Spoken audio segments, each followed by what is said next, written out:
Shalom Bapak Ibu Saudara dan juga jemaat yang dikasihi oleh Tuhan Yesus Kristus.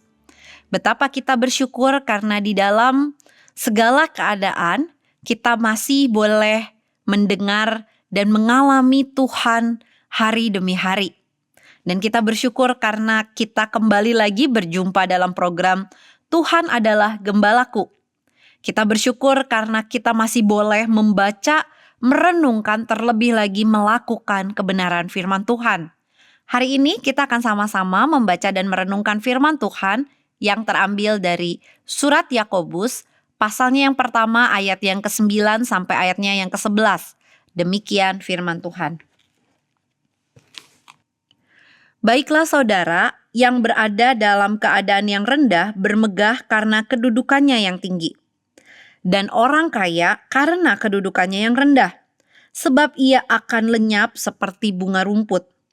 Karena matahari terbit dengan panasnya yang terik dan melayukan rumput itu, sehingga gugurlah bunganya dan hilanglah semaraknya.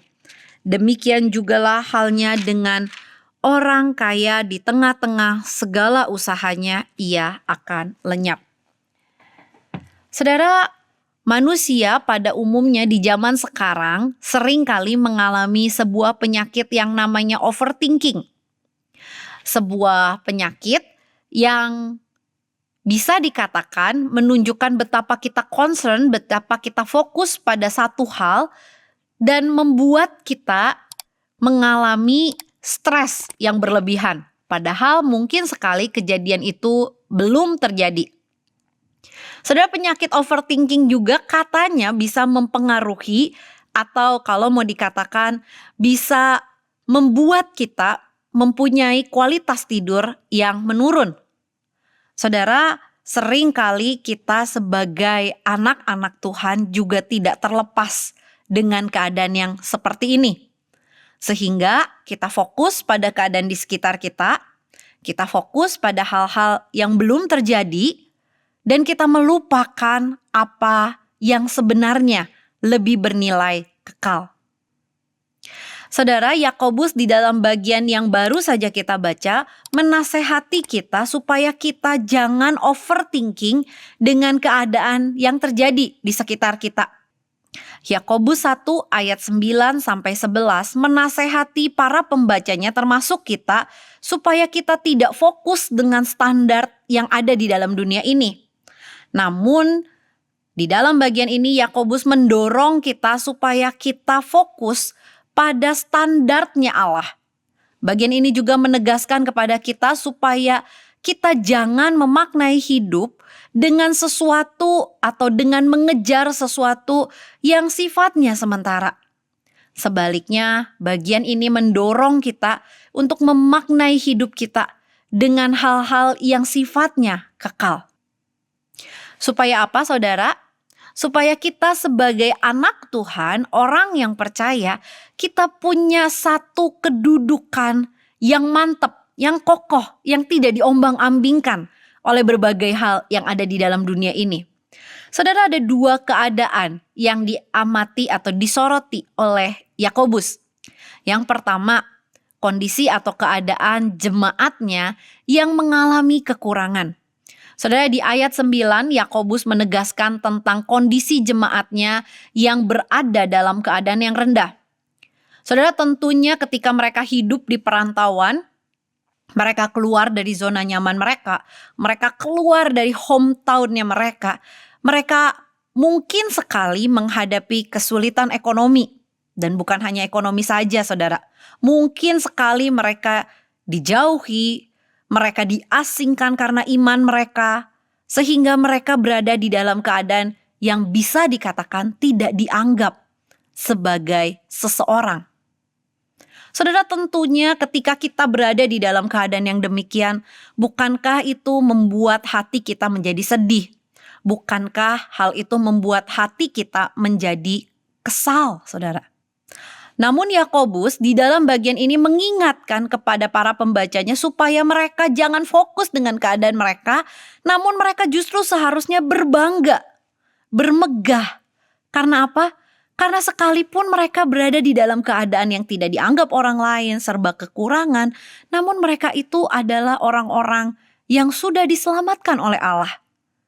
Sehingga mereka bukan lagi menjadi musuh Allah, namun mereka menjadi anak Allah. Itulah yang dikatakan oleh Yakobus bahwa mereka bermegah atau harusnya bermegah dalam kedudukan mereka yang tinggi. Kondisi kedua yang disoroti oleh Yakobus dari pembacanya adalah ada orang-orang percaya yang secara ekonomi lebih baik. Yakobus di dalam bagian ini bukan anti terhadap keadaan ekonomi yang baik, namun dia menegaskan, menasehati, dan mengingatkan kepada orang-orang, kepada pembacanya yang punya kondisi ekonomi yang lebih baik, supaya mereka jangan menyandarkan hidup mereka kepada hal-hal yang sifatnya sementara ini.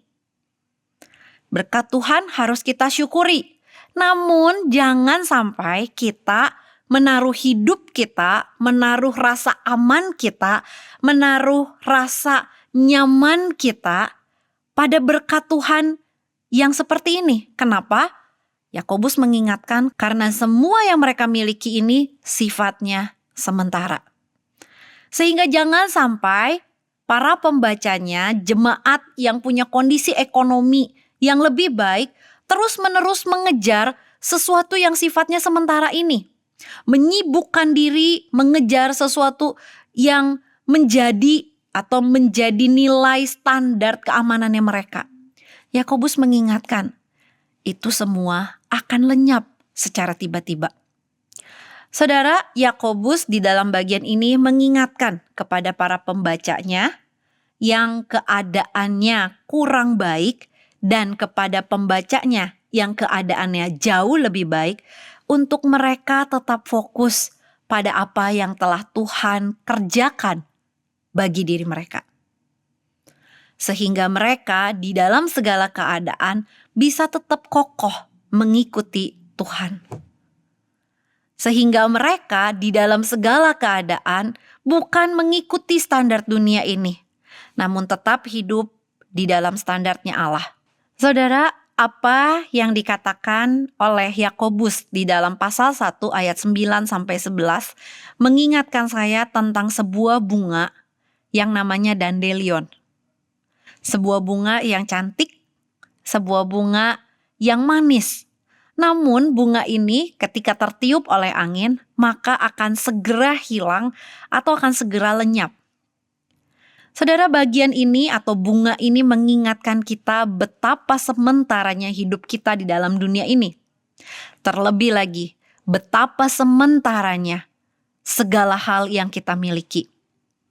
Oleh karena itu saudara, biarlah sama seperti apa yang dikatakan oleh Yakobus kepada para pembacanya mula-mula, mari kita menyandarkan hidup kita bukan pada apa yang diberikan oleh Tuhan, namun pada apa yang telah diperbuat oleh Tuhan, yaitu kematian Dia di atas kayu salib. Dia telah menebus kita, Dia telah membeli kita dengan darahnya yang mahal. Biarlah ketika kita hari ini menjalani hidup kita, kita berbangga bukan pada pencapaian kita, bukan pada apa yang kita kenakan, namun pada status kita sebagai anak Allah, sebagai orang percaya, sebagai pribadi yang telah dimenangkan oleh Tuhan sendiri. Saudara, mari menjalani hidup kita bukan dengan mengejar apa yang menjadi standar dunia ini, apa yang menjadi kesukaan orang. Namun mari kita hidup di dalam dunia ini dengan mengejar perkenanan Tuhan. Mari jalani hidup ini sebagai anak Tuhan yang punya kebanggaan karena kita adalah umat pilihan. Bukan sembarang dipilih, namun karena dikasihi oleh Tuhan. Mari kita sama-sama berdoa. Tuhan Yesus, kami bersyukur karena kami kembali lagi diingatkan bagaimanapun, apapun kondisi kami hari ini, kami adalah anak-anak Tuhan. Kami adalah umat pilihan Tuhan. Mampukan kami untuk menjalani hidup kami dengan sebuah kebanggaan bahwa kami adalah anaknya Tuhan, sehingga hidup kami boleh menjadi hidup yang terus memperkenan hati Tuhan, bukan mengejar perkenanan manusia, bukan mengejar apa yang bisa kami dapatkan atau apa yang bisa kami beli dengan penghasilan kami. Namun ajarkan kami untuk kami hidup menyenangkan hati Tuhan. Terima kasih Tuhan, Engkau mau memilih kami, Engkau mau menebus hidup kami, Engkau mau membayar kami dengan darah-Mu yang mahal. Ini doa kami hanya dalam nama Tuhan Yesus, kami berdoa. Amin.